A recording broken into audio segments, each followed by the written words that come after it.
wild weekend? This is fun. Yes. Yes. So, last weekend was just terrific when Rabbi Jeremy Cardell was ordained as a rabbi of the Society for Humanistic Judaism and the International Institute. And if you want to watch it, you can go to our Facebook page, sign into the Facebook page, and you can watch every bit of it, which is great. We will have another adult ed speaker on December 3rd, and that's Ziva Galili from Russian Revolution to Kibbutz in Israel. Don't want you to forget about that. And after that, the Hanukkah party is coming up. 17th? Yeah, December 17th. Okay, cool. So, but today, we're going to try to create as much chaos as possible is the goal, because we're going to get the kids involved in what we're doing. But this is really a celebration of Machar and of Rabbi Jeremy and of all of us for getting to this point, you know, all of it. Thank you very much to Cara Blank Gonzalez and Marco Gonzalez for this terrific slideshow that we'll be running at various points that you'll get to see. And also you will be asked to sign a remembrance for Rabbi Jeremy that will be back on the back table at the end. So try not to rush out of here so you have enough time to write your own message to him. All right, so I get to introduce Rabbi Jeremy Cardell, who's talking on the topic, Our Light is in Us. And, you know, by now he's an open book. I think there's like really little I can tell you that you don't already know. He's been pretty overexposed, right? He's got a bachelor's and a master's in religious studies. Then he went to law school. He worked in IT. You can ask this guy anything. I mean, if that isn't the classic meaning of a rabbi, I don't know what is. You know, a rabbi. And of course, you probably know the story that when he did the last B'nai Mitzvah in June and we went out to lunch, I couldn't make it back to the car without falling and breaking my arm. So Jeremy drove my car to drive me to ER at Holy Cross. And the woman gives me all these papers to sign. And I'm like, and so she says, "Was this your son?" And I'm like, "No." And I started to say, "He's my friend." He says, "Rabbi." And I said, "Oh, yeah, my rabbi and my lawyer." So she really gives me it's like, you know, I hardly knew this guy. So by God, he's got credibility. Oh, so after that, she just referred everything to him. It was pretty cool. So anyway, I did want to tell you, yeah, that the ordination, what I learned from the ordination of Rabbi Jeremy and two other rabbis was the recognition that his colleagues, his teachers, just love and respect him so much. And when you watch it, you will feel the immense pleasure that they felt from the occasion of that, which I think is terrific. So we will begin with Jeremy's presentation, and then you'll see we've got a number of things going on today. So Jeremy, you stand face the door. Yeah. Thank you.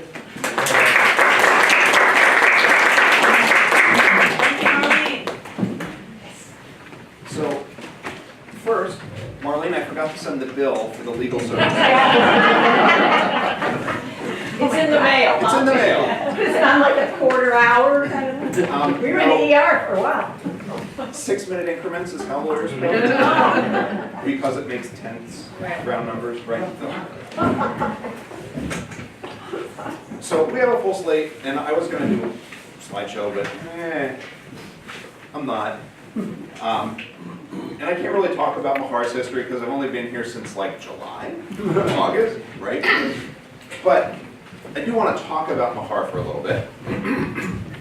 And I want to start with something I found in the New York Times. It has nothing to do with Machar until the end. And that is, there's an article a few weeks back in the New York Times in the opinion pages called "Happiness is Other People." If you've ever read philosophy, you know that there's a philosopher named Sartre who says hell is other people. So I thought, this is going to be a great article. I'm a pessimist. I'm going to have a laugh. And I read the article, and actually, it was interesting. So the author is a British researcher who came to the US, and she writes books about how Americans are unhappy. We're unhappy. And she actually says, you know what? Americans, you're unhappy because of your robust individualism, right? That thing that makes you go conquer the West. Well, you're unhappy people because of it. And I thought, well, that's kind of interesting.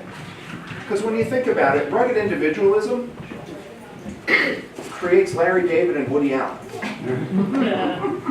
Right? It creates these people who they have to be on their own, and in fact, everybody leaves them to be on their own because they can't stand to be around them. Like that's Larry David's persona in public, and that's right. George Costanza from Seinfeld is Larry David. So that's what rugged individualism creates. So going it alone is like part of the American character. And that makes it really weird when you stop and think about it. It makes it really weird that of all the Western countries, we're the most religious. Because religion is, generally, people getting together in a room. And yet, we're rugged individualists. And it seems really weird until you remember what American religion is usually about. American religion is usually about individual salvation or redemption, right? Even 10,000 member megachurches. It's the prosperity gospel. You do these things and you'll be rich. So it's really, really strange. And it's even more strange when you think about Judaism in America. Because Judaism's fundamental premise has never really been do these things and you'll go to heaven, so much as it's been, if we all do these things, there'll be some kind of national redemption, right? If you look at a traditional prayer book and it talks about redemption, it is not talking about, we'll all go up to the happy place individually. It's, we will be returned to Israel. So, Judaism's weird in the American context because Judaism says, we're all in this together. And in some ways, the premise of humanistic Judaism is a brilliant answer to the American personality. Because what does humanistic Judaism say? Right? My light is in me. I'm responsible for me. I have to take care of things for me. Joining humanistic Judaism for a lot of people is premised on individual conscience rather than, I like the music, which is how Americans pick their churches and synagogues, by the way. Not, well, you know, I'm not a dispensational premillennialist, so I can't go to that church. People don't pick that way. People go, oh, I like the music. Oh, the people are friendly. And humanistic Judaism says, no, this is a matter of individual conscience. We're not going to say that stuff that the synagogue down the street says, because we don't believe that anymore. I don't believe that. I can't say that I'm joining a humanistic congregation, or I'm opting out. So, when you think about it, Sherwin Wine's song, right, founder of humanistic Judaism, Efa Ori, where is my light? My light is in me. It's like a perfect American Jewish answer to rugged individualism. But it ends with, and in you. Right? I had to tie it back to our light is in us somehow, right? Otherwise, the title's a fraud. Even somebody who was as very intellectually idiosyncratic as Sherwin Wine saw that there was a need for community. And this isn't a new problem for Judaism. Right? Like there's always this individual communal tension. Have you ever heard of Musar? Some people have heard of Musar, some probably are going, what's Musar? One person learned about Musar last night. So Musar is this discipline. It's a contemplative discipline within Judaism. It's not mystical necessarily, but it's focused on making you a better person. And here's where it comes from. You have these guys studying in yeshiva, guys, not gals, right? Because this is the late 1700s and the early 1800s. They're studying in yeshiva, almost essentially by themselves or in pairs. And they're studying Torah. And the thought was, if you study Torah a lot, you'll just be a good person, right? You'll know all the rules and you'll know what you're supposed to do and you'll just be good. And it turns out that that didn't really work. That you can be a complete jerk and be a Talmid Chacham, right? Like a student of the wise, somebody who spends their entire life in yeshiva. And rabbis eventually recognized this was a problem. Their students were jerks. They were just jerks. There's no way around that. Sitting in a yeshiva by yourself with a book is not enough to turn you into a good person. So Musar just means something like moral discipline or moral correction or instruction. Try to fix that by making yeshiva students who are usually in a book by themselves or with one other person take half of their day. Change the whole yeshiva schedule. Take half a day and you start figuring out how to be a person. What do other people need? And the language that was used was you had to learn to bear the burden of other people's being. What do they need to survive? What do they need to thrive? You have to take that upon yourself. It turned yeshivas into communal places in a way that they kind of hadn't been before. And it turned yeshiva learning into something that hadn't existed before. And when you stop and think about what it says to say, my light is in me and in you, it is essentially taking a bunch of individualists and telling them, no, you have to put the burden on you for other people. So it's actually built into humanistic Judaism. Even though if Sherwin Wine were here, he would probably stand up and tell me I'm wrong. But he's not here and I can say what I want. The humanistic part is about taking that burden on yourself. And it's hard to do that without a community. Right? It's really easy to say, yeah, I'm a good person, blah, blah, blah, blah, blah. I really care about ethics when you're sitting in your living room. But you need other people to make that work. So we can't do without community. We can't do without it because while thinking about self-improvement is good, having a community that does Rosh Hashanah and Yom Kippur makes thinking about how to be better something more than just another New Year's Eve. Right? Because Rosh Hashanah is the new year, except of course that we force everybody into a room in nice clothes and we say stuff that's about fixing what's wrong with me. But we say it together.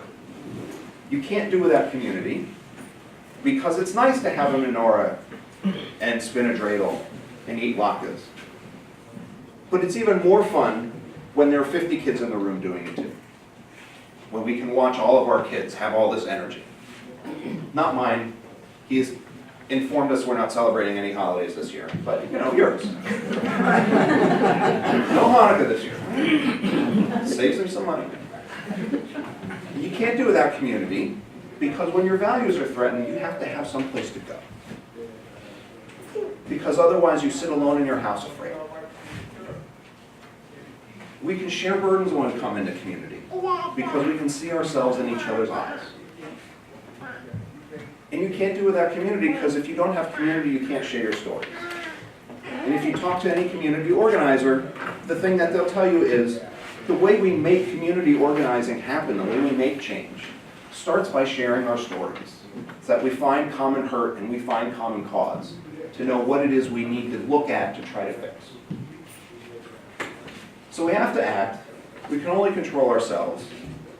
Our light is in me. But our light's in one another. Because when you act, if you're only acting for yourself, who knows? We act in community. And that kind of seemingly simple insight, right? The Sherwin Wine said, our light is in us, that we need each other, is actually kind of at the heart of why something like Machar exists. And it's about what Machar is. If I were to ask you what Machar is, you might tell me. Oh, well, think about what you say to a new person. Oh, we have a school, and we do some services, and there's adult ed. This is adult ed. I feel like I've satisfied the adult ed requirement by talking about Musar.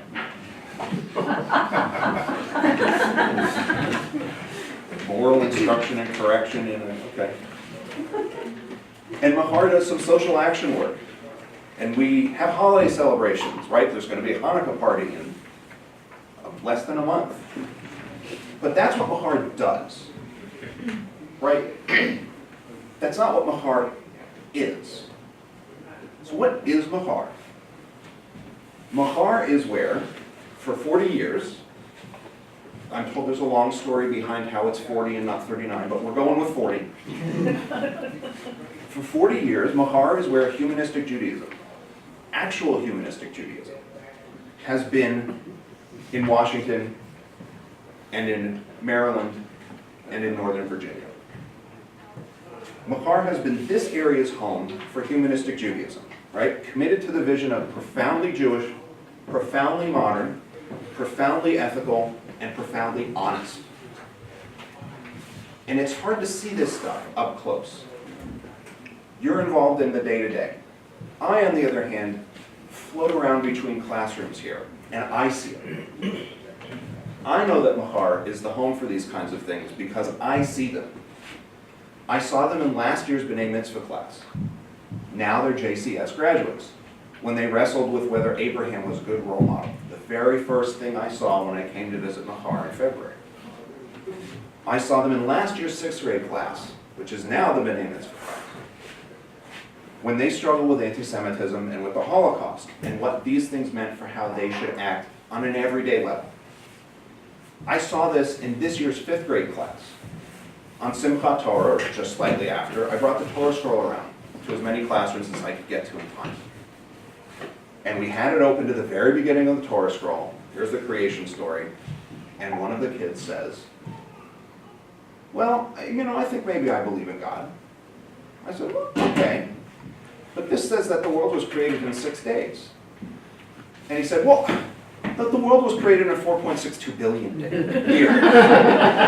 And the universe is 14 billion years old. That can't be right. So I see it in each of the kids wrestling on their own and together with these big questions. I see it in adult ed, where I've seen assumptions challenged about things other Jews take for granted, about Israelis and Palestinians.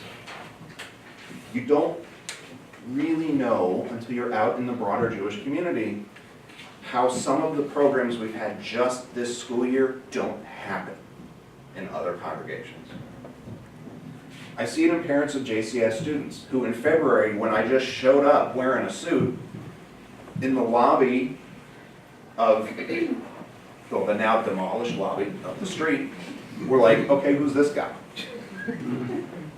Right? Because Rabbi Nechama had really kind of had to step away because of illness and other stuff, and so who's this guy? And I saw it at the Passover Seder, where no one actually just sat, but people asked questions, participated in reading.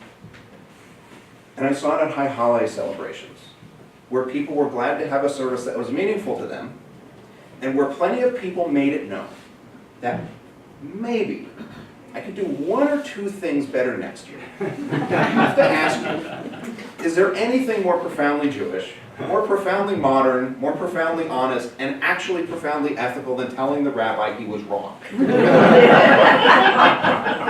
That's the Machar I see. I see a community of people who root their way of doing and being Jewish in honesty and in the obligations and spirit they share with one another. It's very easy not to notice it in the Russia routine, but that's my job, is to notice this stuff that you can't always see. This is the Machar that's been for 40 years, and it's the Machar that, if we're working together, we can have for the next 40, if we continue to bear the burden of one another's lives. It all rests on this seemingly simple premise. Happiness is in other people, or our light is in us. Thank you.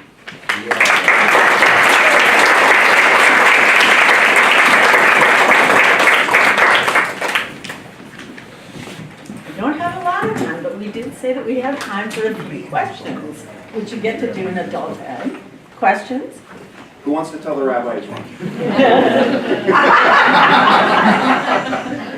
or might be better. I really liked your last statement that your job is to notice things that we can't see. I really like that. Can you have any more thoughts about that? I'm just springing that on.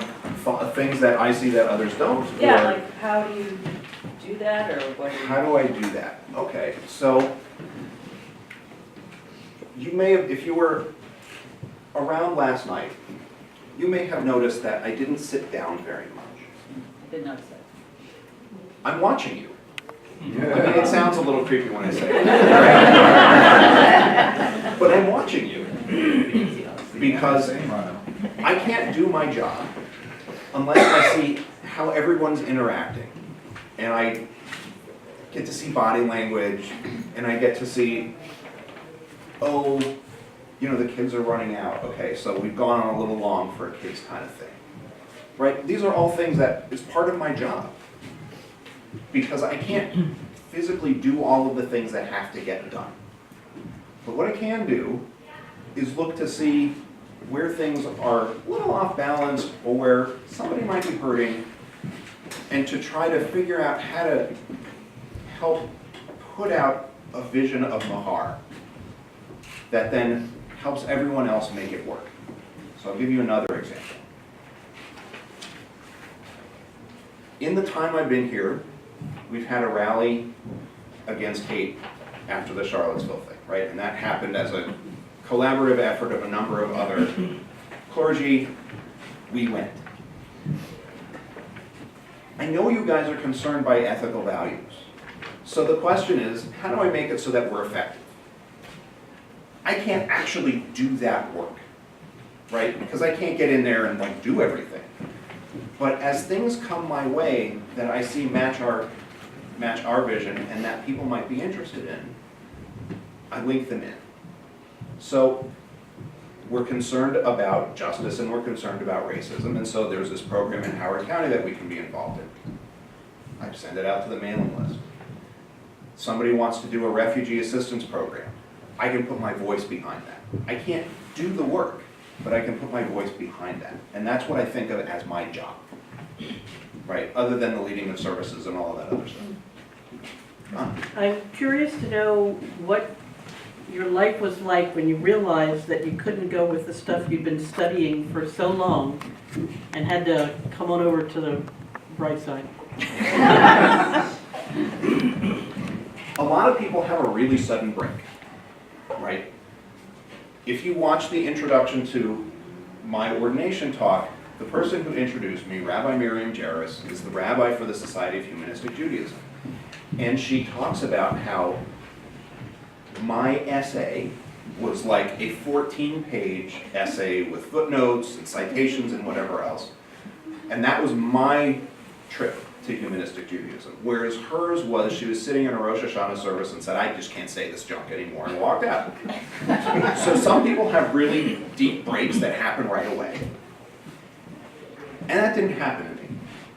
I slowly, over about 15 or 20 years, worked my way out of where I was to where I am.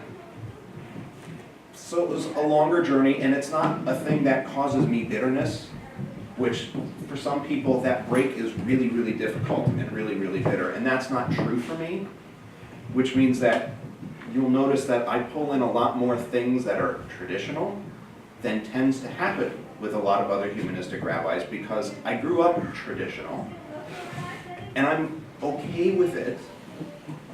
It was just a slow break for me. And I had the luxury of not working in the Jewish community deeply for about 5 or 6 years before I kind of made this changeover. So I didn't have to confront myself with it, because we dropped the synagogue membership like 2009. So we weren't actually doing anything for a while. So it wasn't the big break that it sometimes is for a lot of people. It was sort of a slow burn. One more question. Yeah. So Rabbi Ben and Rabbi Nahum each have their own unique, I think, flavor of being our rabbi. As you said, you're studying us. We're allowed to be critical of you. I guess I'll try to put you on the spot a little bit. So watching us for 6 or 8 months, is there something that you think about, having observed us and what we do, that you think from your perspective our new rabbi would be your unique way? And maybe it's something you've observed that we could do better, or that you think with your unique personality or skill set or other attributes would fill a vacuum, whether it's the Jewish Cultural School or adult education or holidays. Like, is there something you've observed and said, I'd really like to go in this direction or do this for the congregation or something like that? Yeah, so the two things that I'm most interested in personally are being more present in the school, the JCS school, not just the B'nai Mitzvah class, but throughout. Which is why I've not been doing adult ed until last week, because I've always been with the kids. And then the other part of it is putting a little more Jewish life rhythm in. You know, we don't do a lot of Shabbat services. We just don't. And it's hard because we come from all over the place. But if you want to think about it in terms of how do we get new people, or if you want to think about it in terms of how do you build community, we need more stuff that happens on a regular basis that people can come to, even if it's 5 or 10 people, right? And we have wits, so we have kind of pieces of that. But I'd like to see a little bit more of that, and that's where my labor goes in, right? Is I'm not going to say, we should have Shabbat services, figure it out yourself, right? That's my job. That's why they make me take like 3 years worth of classes on holidays and stuff.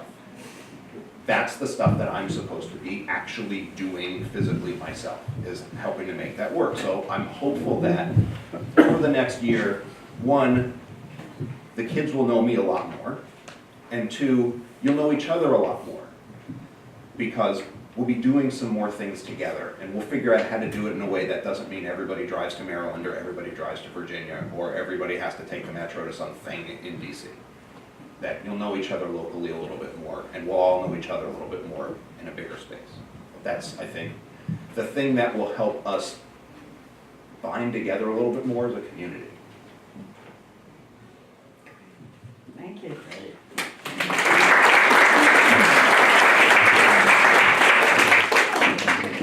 So this is a present from Machar to Rabbi Jeremy, in thanks for him being thoughtful, observant, and a real mensch, right? And you have to open it, sorry. He's not observant, Marlene. Sorry? He's not observant. Oh! Sorry, he's paying attention. Paying attention. I'm attentive, I'm not an observer. Oh my God, don't take that out of context.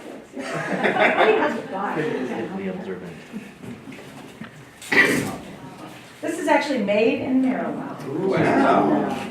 And it's It says, Rabbi Jeremy M. Pradell, ordained November 10, 2017, Rabbi of Machar, Washington, D.C.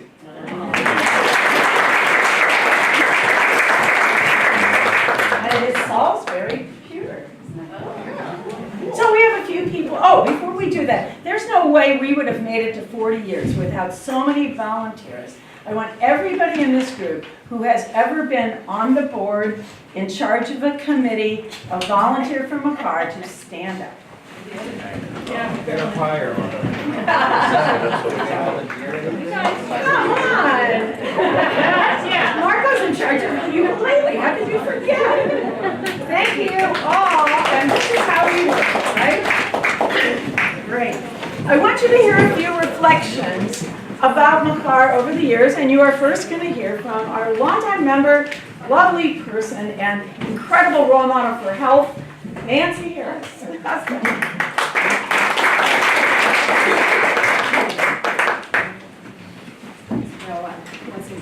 Once we got up, I wasn't going to sit down again, because then I'd have to get up again. It's an effort. I don't know if you can hear me. We don't have a mic. Project a little more. Yeah, I'll try. I was a little concerned about that. But sort of once upon a time, there was a woman, and I was looking for community. And this was years ago, and I tried the Unitarian Church, really liked them, liked their teaching, but it was a church, and I was not raised traditionally Jewish, but I just wanted to not lose my Jewish identity. So after many years with the Unitarians, and they started to turn to God, so I had to leave them. I joined the Ethical Society, and I was with them a long time, but it didn't work. And then one day I saw an ad for a secular Jewish service for one of the holidays, and it was a group called Beth Chi.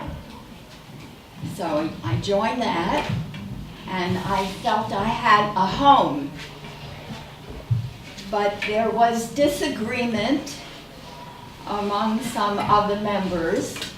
Some of them wanted to be very more traditional. And so the big moment came when many of us, about 30 of us, we weren't that big, but we stood up and walked out and came to our apartment. So there were about 30-some of us in my apartment. And my husband just went along with it. He didn't particularly care one way or the other. And we were all adults. There was no Sunday school. I was happy. This was my group. We were adults. Sometimes we had discussions. We had a speaker now and then. And we met in different houses and apartments, mainly ours and Millie and Joe Goodman's. So we're happily going along for a while, and somebody wanted to start a Sunday school. And I just wanted adults. So things started to grow, and I fell away for a little bit, and then came back to the group. So, wait a minute, there's something I wanted to, I know. I always felt a lack of aesthetics from Machar. Oh, by the way, I wanted, I thought the name should be the Washington Secular Jewish Community, but it got named Machar. I wanted something that was easier to explain, because when I say Machar, I have to explain it. People think it's a traditional Jewish congregation. So that didn't happen.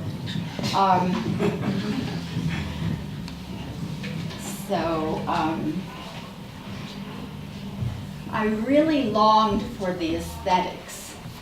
I felt that was missing from Machar. And I even, Harold Black was supportive, so we tried to have wine in little nice cups and have a ceremony. I even brought a lace tablecloth so everything should look nice. And that got lost. I don't know where. It's somewhere floating up on stage. So I'm still trying to work on the aesthetics, which has to do, for me, with feeling, because we are more than people. We are people who are more than from here up. And I feel that missing. And I'm so happy to hear some of the things you were talking about. So those are a few memories, and I see pictures where people, like Renee and Peter, they're holding a baby, and these babies are grown, and parents themselves. So it's been a wonderful journey for me, and I have some really good memories. And I'm happy to share them with anyone who wants to talk about them. And WITS has been a very successful and important group that is not just for the more senior women of the congregation, but it's open to everyone, to all the, all ages. And I'd like to see more of intergenerational things. So it's so heartening to see the growth of Machar over these years. And I don't know if it's 40 years, I think it's more like 30, but from my point of view. So anyway, welcome, and it's so beautiful and heartening to see the growth, and hopefully we'll graduate to name tags.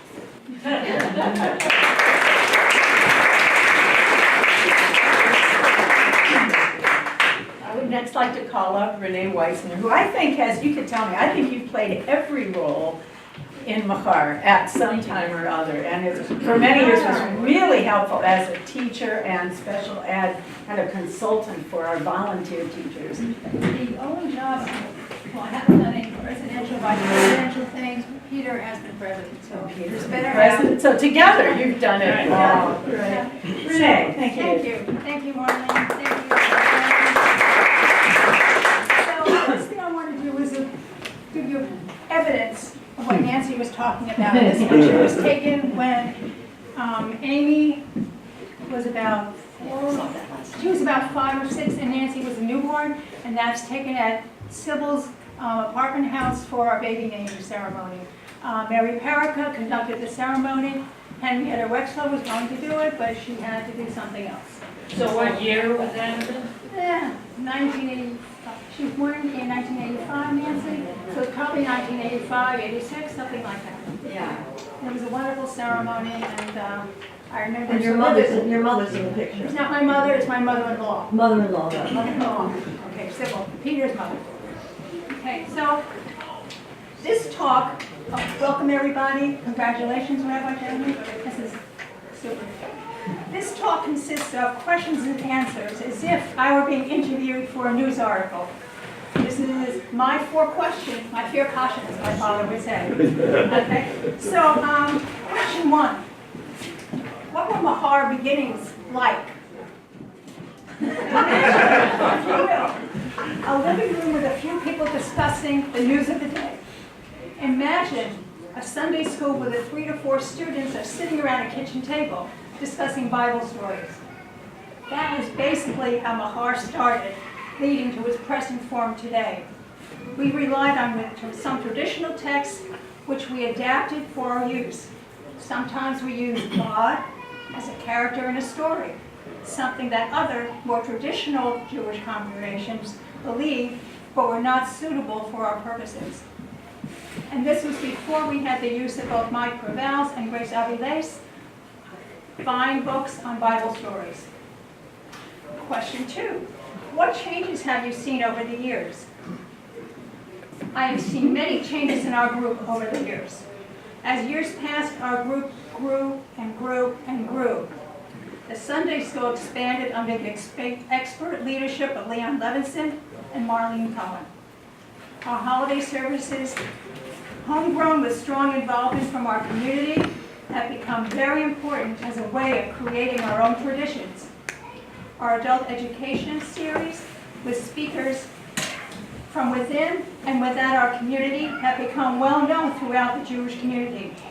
We have had speakers ranging from Liz Lerman, Susan Stamberg, as well as our own Mike Provell. Question 3. How have you been involved in Machar? I have been involved in Machar from the get-go. I helped organize and led the Sunday school in its early years. I have helped with the B'nai Mitzvah students with their projects.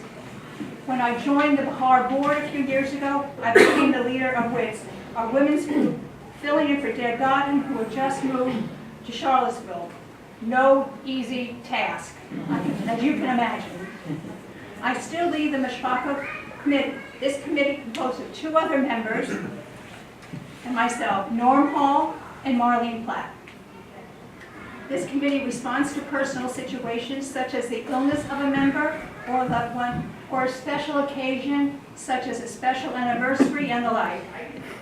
I also help out at the different holiday celebrations, as most of us do. I have found my work to be immensely satisfying. Question 4. Why do I do what I do? What I find most inspiring about Machar are its mission, and its members. We provide a home for those who are not satisfied with traditional Judaism, and we are ambassadors for our kind of Judaism. We treat each other fairly and well. We speak and explain humanistic Judaism to others not as missionaries, but as concerned people, concerned with people and our planet. Thank you.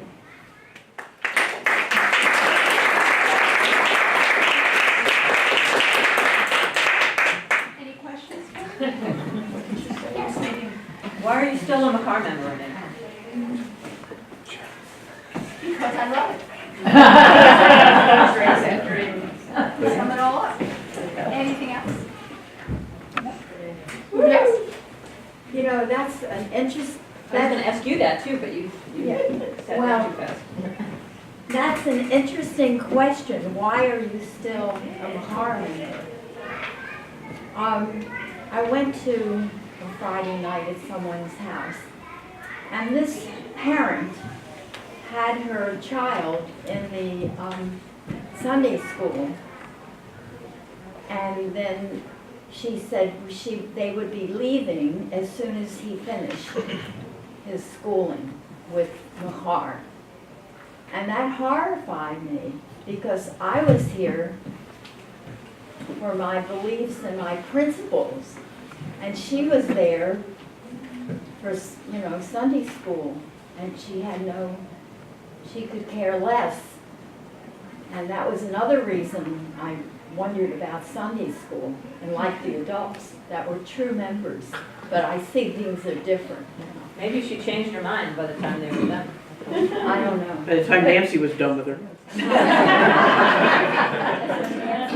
By the time you were done with her, she changed her mind. Yeah, I think so. Thank you.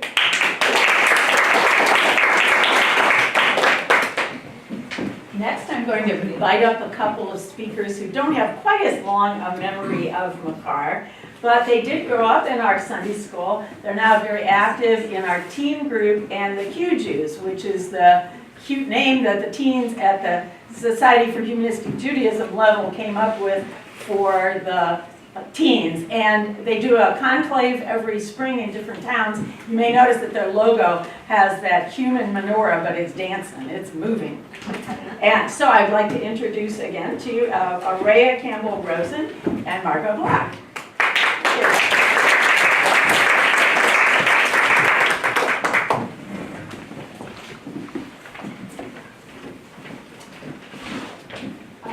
So we'd like to just speak a little bit about our experiences with Rabbi Jeremy Preidel. We were fortunate enough to meet Jeremy before pretty much all of you had met him. And this was at our third conclave in Chicago. And he was kind of coming to see what it was like and to meet people. And I remember him vividly just because he went on I don't know if you were there, volunteer service for that weekend. And he sat us all down before we did our volunteer work. And he told us, he opened up about his experiences with his own family and why this volunteer work was important to him, therefore making it all more meaningful for us. And that really had an impact on me that weekend, so much so that I remember it, and I don't remember little details of conclave always. He also attended next year's conclave, which was in DC.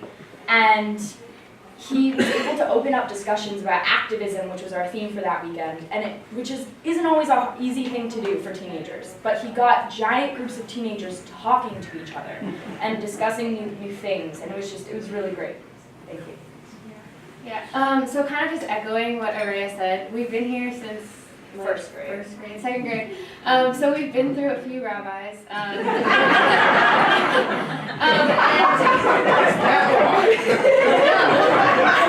But in seriousness, I know I am and Araya and all the teens at Conclave are really grateful for what you did and what you've done at Conclave, and just being able to, like you said, open up about your personal life and inspire us to also open up and think about our investment in Judaism and secular humanistic Judaism, how we can be personally connected, and what it means to us. So yeah, I know both of us are really glad that you're here. So thank you.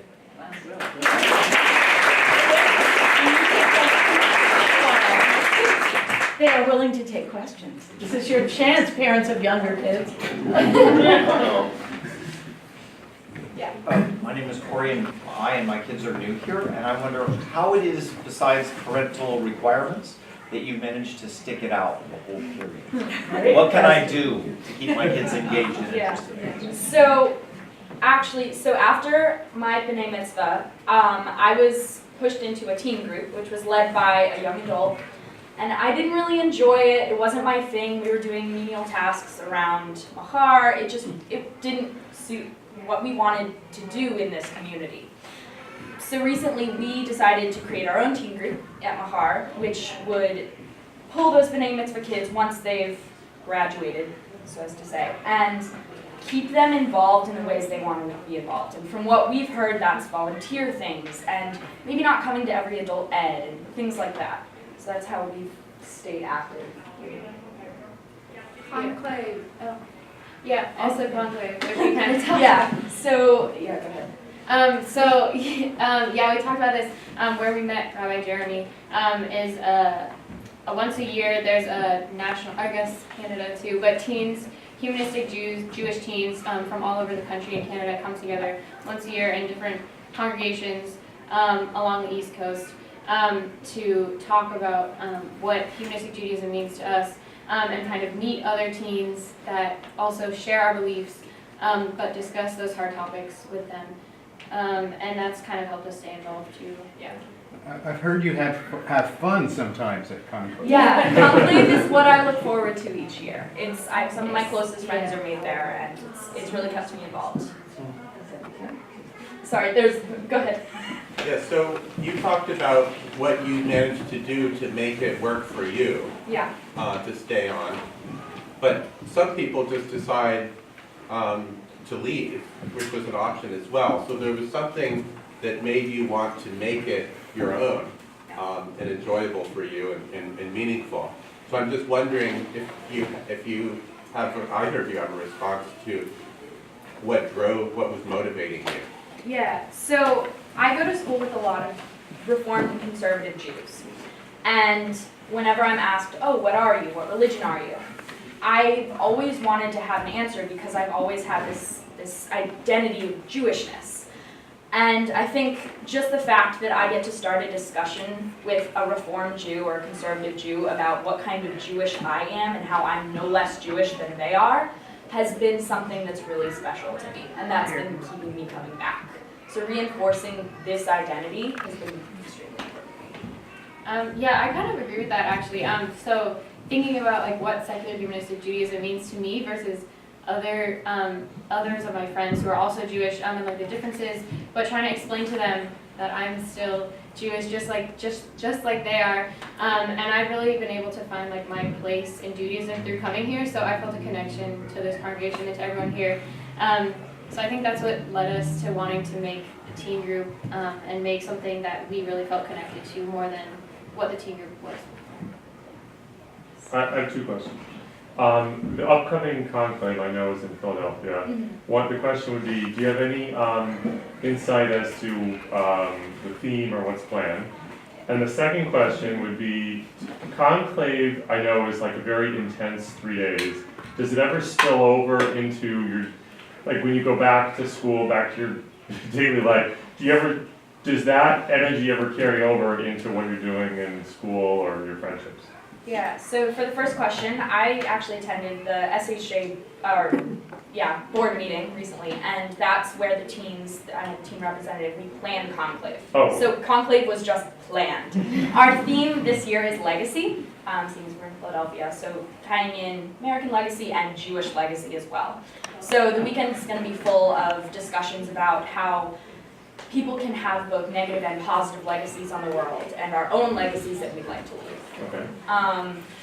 Speaking to the second question, personally, yes. Coming back from Conclave is a really difficult thing because it is so intense, and you're still in that mindset of being around people who are just like you, have the same ideals, and that's what's kept me connected to them. I see people from Conclave throughout the year because even though they live in Philadelphia or Boston, I see them multiple times a year because they're so important to me, just because of the ideals we share and just the friends I've made.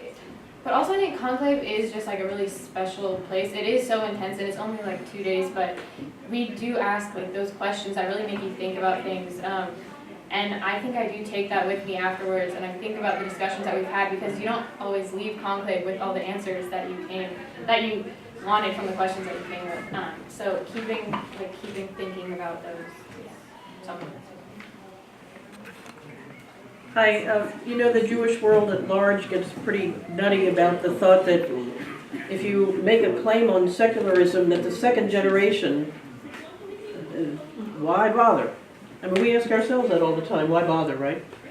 My question for you is having gone through JCS, as well as growing up in homes with parents that have strong values, if it hadn't been for your parents instilling those values in you, do you think that your school experience would have been enough to make you say to your parents, even if they said, oh, the bar mitzvah's over, we're done, to say, no, because this is really what my values are, this is where I belong? At the time that I was going through JCS, I don't believe it would have been strong enough. But seeing what it's turned into and how involved kids are now, I think that it would be enough. Personally, I don't think it was, which was why so many kids our age right now are not involved in the teen group. There were a lot of kids in our class, and they left because there wasn't a strong enough schooling system here. But I really think it's improved. Hearing Jeremy talk about the types of things they were doing in their class, it's definitely a stronger system now. Yeah, I would agree with that, and like that goes on what we were saying about why we wanted to create a group where we felt more connected to the congregation, but also doing things that we wanted to do and doing things that we were inspired to do, so that like other teens felt like they wanted to stay and be more connected with. So you don't want to blame this on your parents? Like, No, I don't, because coming here makes me happy, so I wouldn't blame anything on them. I mean, I think, like, I personally definitely identify with being Jewish, but, like, being a secular humanistic Jew is something that, like, I know, like, when I first started coming here in, like, 2nd grade or whatever, like, to be honest, that didn't really mean much to me. Like, I just came to Sunday school or whatever because I was in 2nd grade. But, like, since Thanks then... a lot, I was your teacher.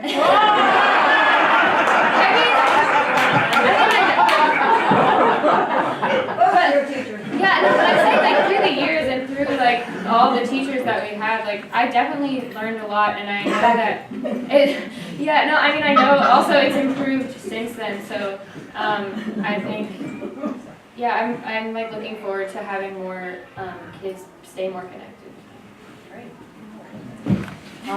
Rabbi Jeremy mentioned a child who said, I think I believe in God. We both talked about how you've been thinking about what does secular humanistic Judaism mean to you. Do you feel as though there's a space in your group and in this community for children who may believe in God?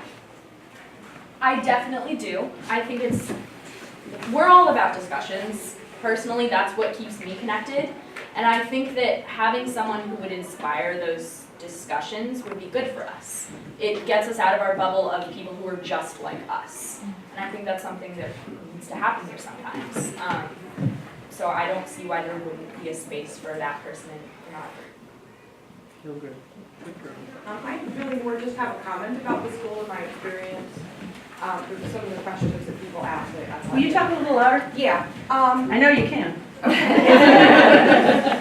I wanted to just say something about my experience with my kids here, because I think it'll address some of the questions that I was hearing, which is that I know, like, for my daughter, she loved she loved the whole Sunday school program, and at one point, she came home after, we got in the car after class, and she said, at regular school, Mom, like, we're kind of bored all day, and we learn a little bit, but at Sunday school, it's just 2 hours, and I always learned so much just in that short period of time. She, did her B'nai Mitzvah, and she's not coming to the teen program, not because it's not a fantastic program, just because teens today have busy lives and her obsession is soccer, so she's not here. So I think there are going to be kids that, I think that in college they'll reconnect to Judaism in some way. Whereas my son, same parent, we do the same things at home, both kids, but he's not gonna be involved. He gets dragged here every week.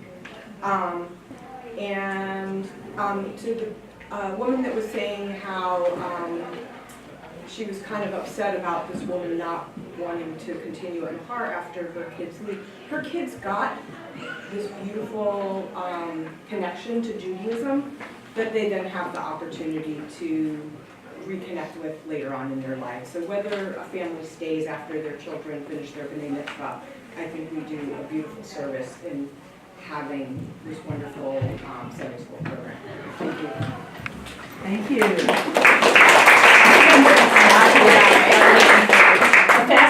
Very fast. I just was gonna say, there's other opportunities for teens too. Our daughter is helping with the tot class, which is why she's not in here. And the program has always been very welcoming of having kids be able to help in the classroom, which is a nice, it's a nice learning experience. Leah was just saying that she feels like she's learned that she really loves working with little kids, and that's something, you know, maybe she'll use later. Thank you. Thank you so much.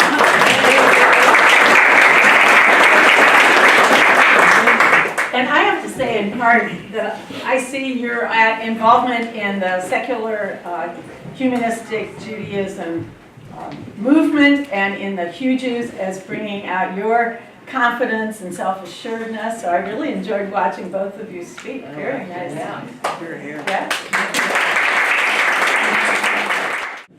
Sunday school director. All right, next on the list. Look, we can all fit in this room. That's what we discovered today. Woo-hoo! Great, this is community. This is great. I want to introduce, why am I forgetting? Tell me again, sorry. Allie and Hannah, who are going to represent the Sunday school, providing a gift to Rabbi Jeremy.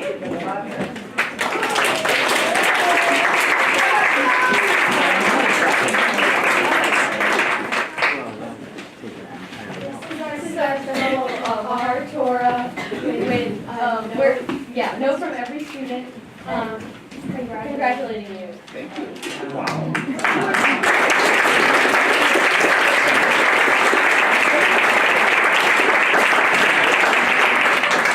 So now that you have it, they can't leave because they're going to take it back. Okay. And it's going on the back table. There are markers back there. Adults don't leave without signing on to Jeremy's Machar Torah scroll. Thank you.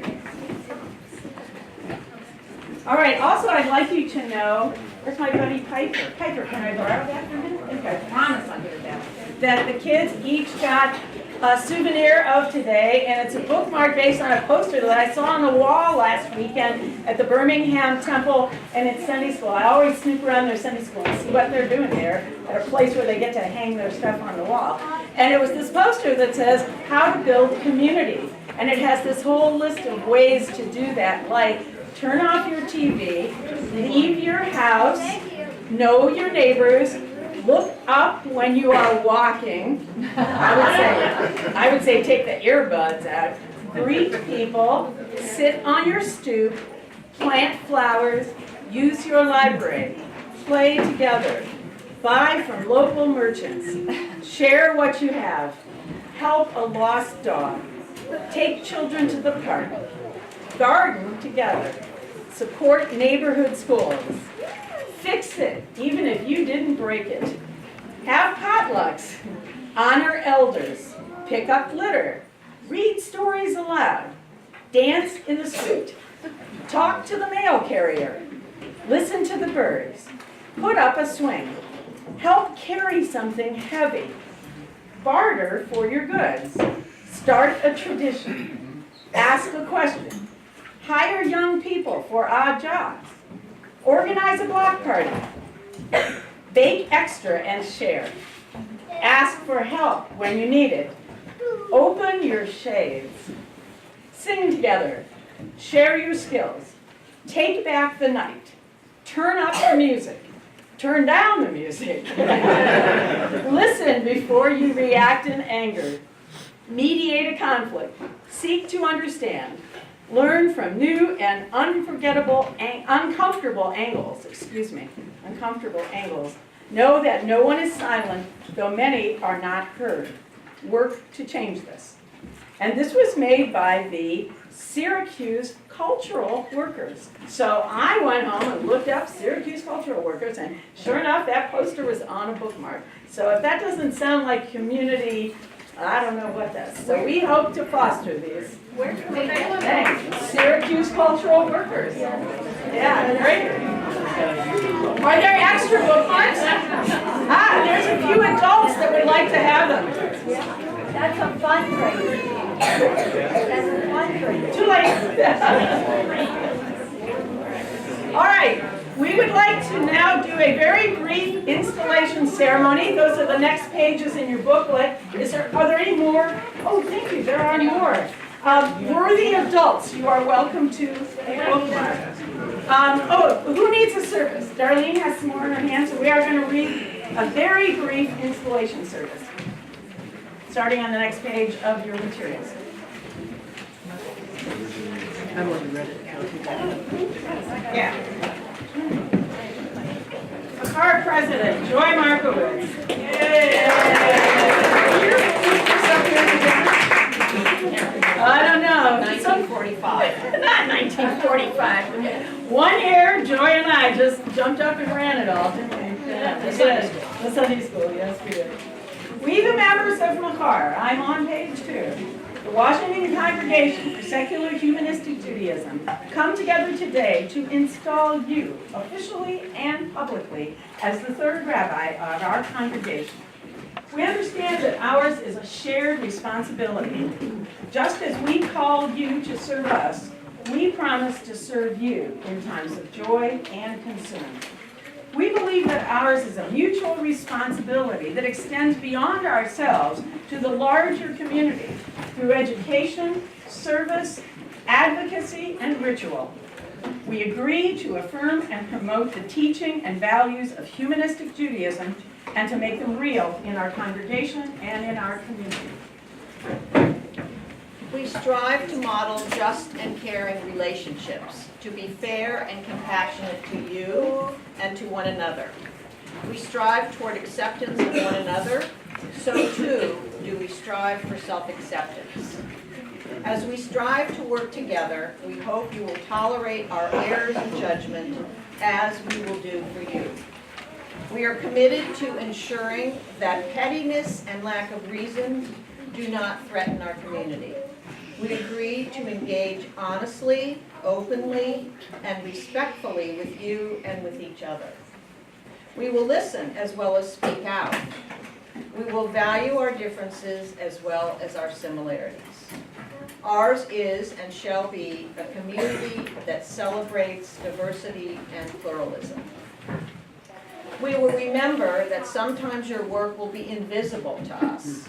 We believe in your work and your role, and we will strive to support you personally and professionally.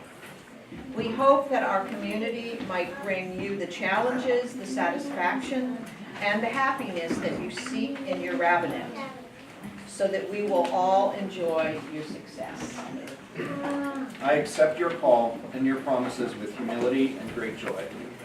I promise to be no other than myself, as I accept both the responsibilities and privileges of leading this congregation. I realize that a good part of your hopes and desires for the success of this congregation have been placed in me.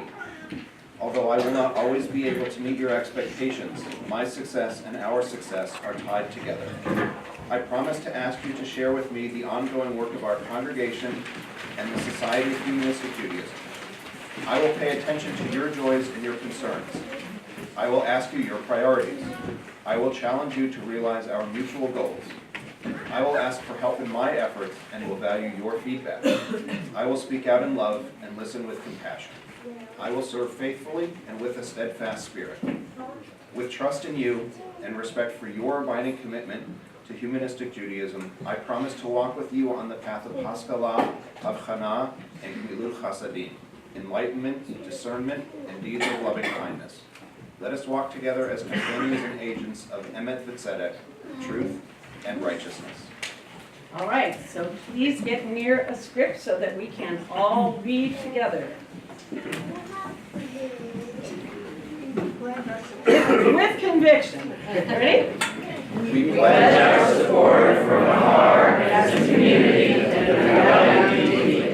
together we will do the work that sustains it and transforms us. We will share struggles and joys. We will serve one another and reach out to other Jews, humanists, family, and friends. We accept our individual and collective responsibility for this congregation, and we recognize that each of us has a deeper role to play in the difficult work toward the wholeness of self and society. Welcome, Rabbi Jeremy.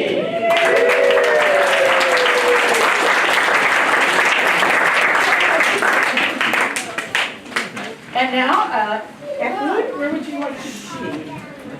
You want to sit, stand? Ehud Imbar, who is with our Sunday school kids a lot, helping us with music. Thank you so much for being here. And the children are going to teach us the song, the second song, that we don't know it very well. But we'll sing both of them. It's on the last page of your program. All right. People of all ages, we need your help. Start with salam, peace of shalom, peace. Od Yavo Shalom Aleinu. Od Yavo Shalom Aleinu. Od Yavo Shalom Aleinu.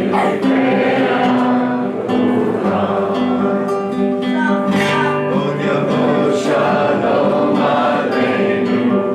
Od Yavo Shalom Aleinu.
It's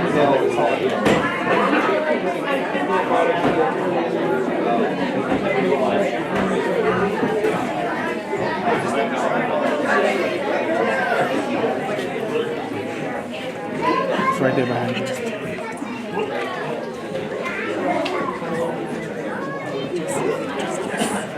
If you don't want to come up to the front, can you at least stand up where you are so that you can do the motions for the people around you? You don't have to come up to the front, just where you are. Because this is a really high energy song, so you should be standing up so that you've got lots of energy. And lots of ruah! Stand up! You just sat down for so long, you have a nice break. If you'd like to stand, go on. If anyone who would like to stand, feel free to stand up.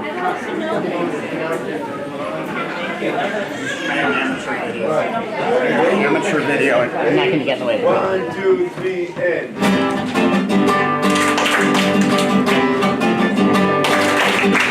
and.